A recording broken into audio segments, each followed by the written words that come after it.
Looking for a move-in ready home with all the upgrades in a prime Miami location? What if I told you it's just minutes away from Coral Gables, Little Havana, and Coconut Grove, but without the Coral Gables property taxes? Stick around as I take you through this incredible off-market property that's in the heart of Miami. And if you're in the market, book a consultation with me using the link in the description below. At the end of this video, I'll be sitting down with the homeowner to share his unique perspective after 11 years in this home, how the neighborhood has evolved, and key insights for anyone considering moving to the area. Don't miss it. Hi, I'm Hugo, your trusted Miami real estate expert, and today I'm excited to show you this off-market corner lot property that combines convenience, privacy, and upgrades. From its vaulted ceilings to the lush backyard oasis, this home has it all. And if you're thinking about buying or selling in Miami, let's chat. Book a consultation using the link in the description below, or give me a call now. Let's get into it. Let's start off with the exterior. This home was built in 1988, which means no worrying about outdated cast iron plumbing. It has a brand new roof from 2020, impact windows and doors installed with permits, and a modern electric rolling gate leading into a 2-car garage sitting on a 7,400 square foot lot. The curb appeal speaks for itself. As soon as you walk in, you're greeted by these 11-foot vaulted ceilings throughout the home that give it an open and airy feeling. And the living room flows seamlessly right into the dining area here, which creates the perfect space for entertaining. The kitchen has been updated, has granite countertops, it's very spacious, has a brand new microwave and ample storage. It balances utility and style and leads right into the living area, which is very spacious and another great area to entertain guests. And that leads out to the covered patio, which if you wanted to have coffee in the mornings, barbecue, have some friends over, or even just do a little yoga on the patio, it's a great place for that. And as I mentioned, you've got these incredible vaulted ceilings that are 11 foot high, and that continues throughout the entire home. All of the bedrooms have them, and it really just modernizes the house. If there's one thing that you notice about a lot of older homes, is that they have very low ceilings. That is not the case here. And now let's head to the backyard. Now here in the backyard, you have an oasis that's surrounded by lush landscape, and it's a private retreat that has mango, avocado trees, and a bunch of other fruits. You've got an outdoor shower and plenty of space for entertaining or relaxing. So whether you're hosting a barbecue or you're just unwinding, this yard has got you covered, quite literally. If you look behind me, you see a nice covered back area. You can have breakfast out here, coffee in the mornings, and you're surrounded by these beautiful trees. You're in the middle of Miami, but it doesn't feel that way because of all the landscaping. You're completely enclosed in, and so you've got this incredibly inviting, warm feeling that you don't get in a lot of the other homes here in the center of the city. This home's location is unbeatable. It's just a 2-minute drive to Coral Gables, 4 minutes will get you to Little Havana, and in only 10 minutes you're in Coconut Grove. And let's not forget, it's just 6 blocks from the iconic Versailles Cuban restaurant, which you get all the benefits of proximity without the Coral Gables taxes. Living in Miami is all about finding the right balance of location, upgrades, and lifestyle.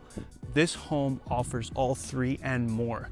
If it feels like the home for you, let's book a consultation with me just using the link in the description below. And before you go, check out my video on the 10 things that you need to know before moving to Miami. It's packed with insights you won't want to miss. And don't forget to like, subscribe, and comment. What's your favorite feature of this home? Let me know below in the comments. So yeah, I mean, you've lived here now, how long? 12 years. 12 Moved years. in 2013. Okay, you've seen a lot of changes in the time you've been here? Yeah, completely different. I would say when I moved here, I was the only person who didn't speak Spanish fluently. And I remember telling the realtor that I wanted somewhere near Coral Gables, but like this far away. And he looked at me and he was like, "Do you speak Spanish?" And I said, "Mi nombre es Hassan." That's it. So really quickly I learned how to say like, "Yo quiero ordenar un cafecito," like un sandwich con like, you know, whatever. Okay. So I have basic ordering Spanish now. Okay. But the neighborhood has, almost every house around me has been bought renovated and sold. Okay. So now it's sort of a mixed bag of like everyone, Spanish, American, Europeans. Okay. But the neighborhood looks a lot better than it used to.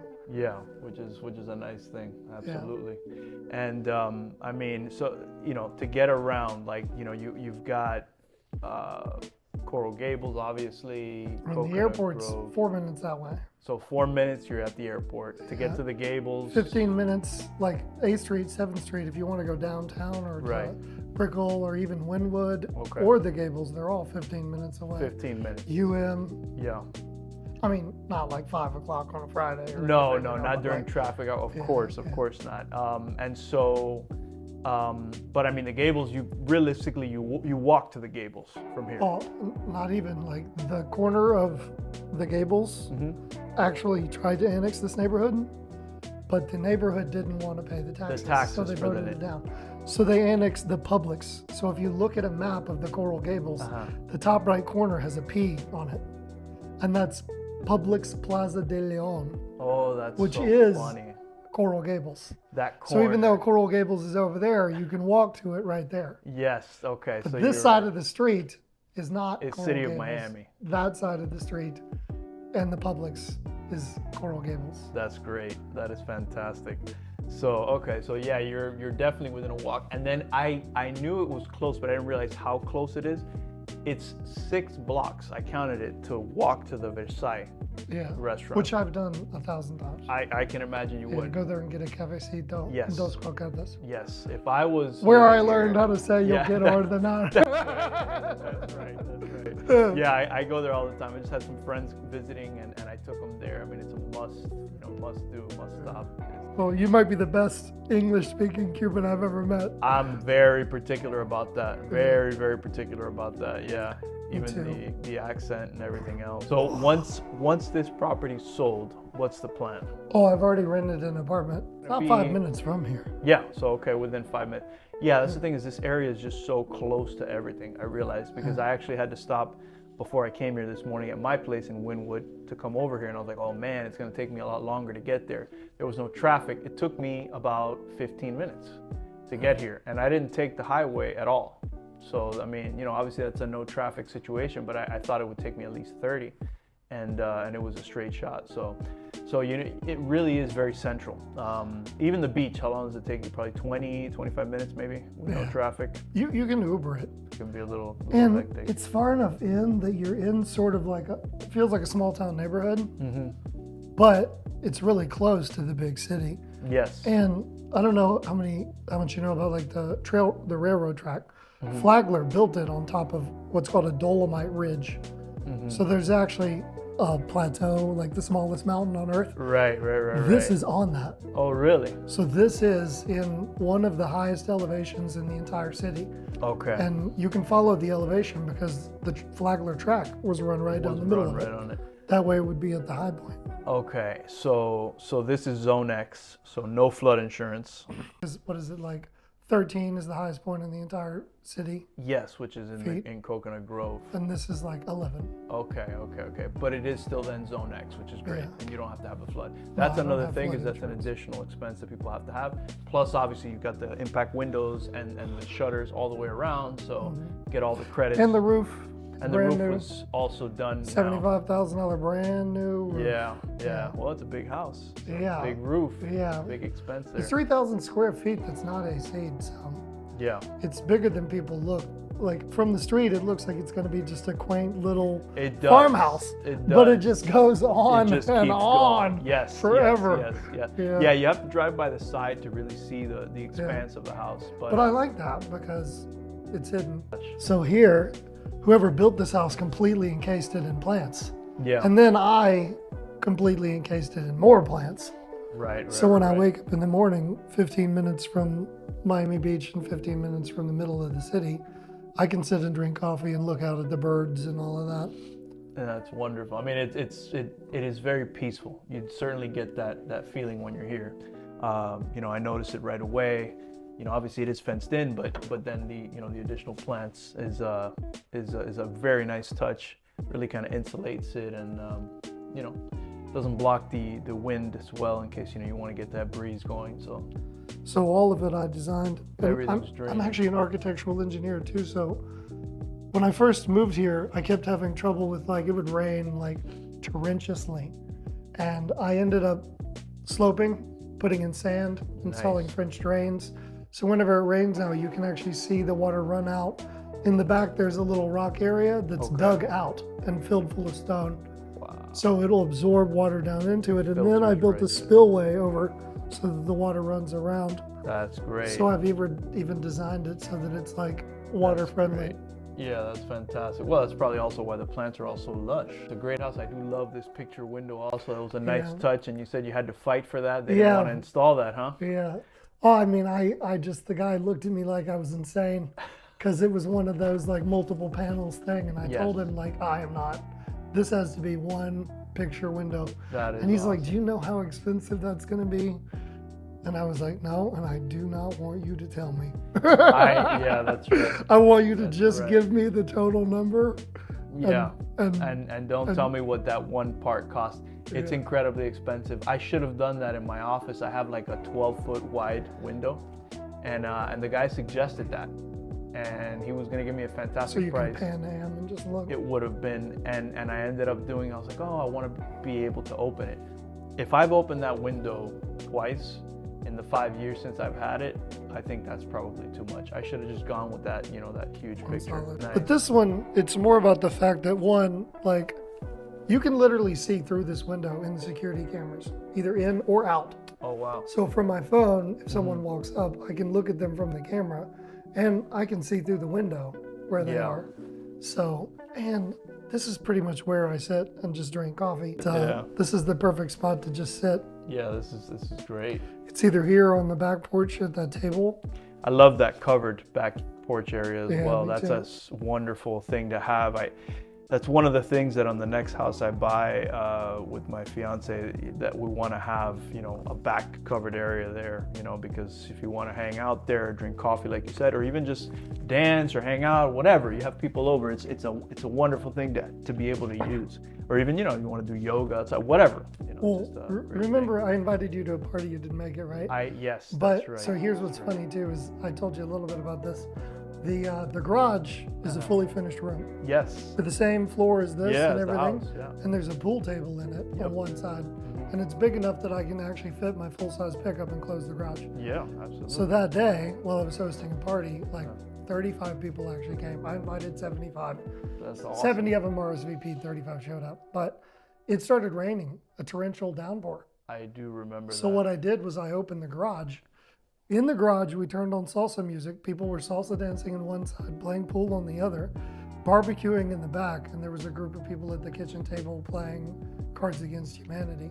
So even in the middle of a storm, I was still able to go right through because it was supposed to be meet here, go to the beach. Yeah. So everybody was ready to in swimwear, Yes. but yes, it just yes. suddenly became a torrential downpour. That's right. And this house was still able to host a party of 35 people No with problem. outside air. Wasn't raining on them. That's fantastic. They could just see the wall of water right beside it. That's fantastic. No, and I thought it was wonderful super neat too because I'm American, house. but it's a Cuban neighborhood. But it was the perfect compromise of an American pool hall, Yes. grill, That's and a right. Cuban salsa That's party right. all together. Oh my gosh, So- that's fantastic. You needed somebody out there cooking up a brisket. Yeah, I needed to bring a Brazilian with some of the There you go, the salt picanha. meats. Yeah, the picanha, little Brazilian picanha. I mean, it's a wonderful house. I think for entertaining, for a family, for anybody really. I mean, you as a single guy, you've been very, very comfortable. Being the king of this castle. Yeah, well, it's had 3 phases, and you could really run it anyway. I Yeah. lived here with someone at first, and eventually I actually decided that I was going to flip it. And in order to get the income, what I did was I rented out some of the rooms. So graduate age students, med students, that type of thing. Because you've got UM right here. UM and umoffcampushousing.com, FIUoffcampushousing.com. It's the same site. You can find it. Yes. But one is 25 minutes that way and one is 20 minutes that way. So the grad students, the med students, were paying enough money for me to afford all the renovations. Fantastic. fantastic. And then eventually I had everyone move out Right. and got it perfectly presentation ready. So the truth is that you could live here with someone and a couple of kids. You could rent it out and use it as something that's an income source, or you could literally just be king of the castle, Yes. because I've been all three. Absolutely. That's fantastic. Just got to get a couple of kids in here. Yeah. Got to get the cart before the horse, as they say in Tennessee. Right. That's right. That's a good saying. That's pretty accurate. Although here with this house, like if you met someone who had kids, like it wouldn't be hard to get them to date you. That makes sense. Yeah. I remember I went out on a date with one girl who was Cuban, and we were supposed to go out to dinner. When I showed up to pick her up, her family had cooked dinner and invited me in. And I'm not talking her mom and her dad. I'm talking everybody. The first day that I picked this girl up from her house, I walk into 14 people having cooked an entire meal. And as an American, that was terrifying. Yeah. You know, I was like, wow, you know, like we don't meet the families for months. For you know? a while. That's But right. That's I was right. like, can we at least have Starbucks before I meet your grand abuela? Yeah, absolutely. But yeah, that is too funny. It is a little terrifying. I got a little culture. terrifying. Yeah, that's a culture shock. But yeah, that is great, man. So I think got a pretty good amount base there. I want to see what it looks like, and I want to see. I know we talked a little when we turned this way, so hopefully that looks okay. But I think it'd be cool, yeah, to layer in a little bit about the house and the experience that you've had living here and all that, because I think I like that. I think it's important. I think people appreciate that because it gives them like a little more context, you know, on the house.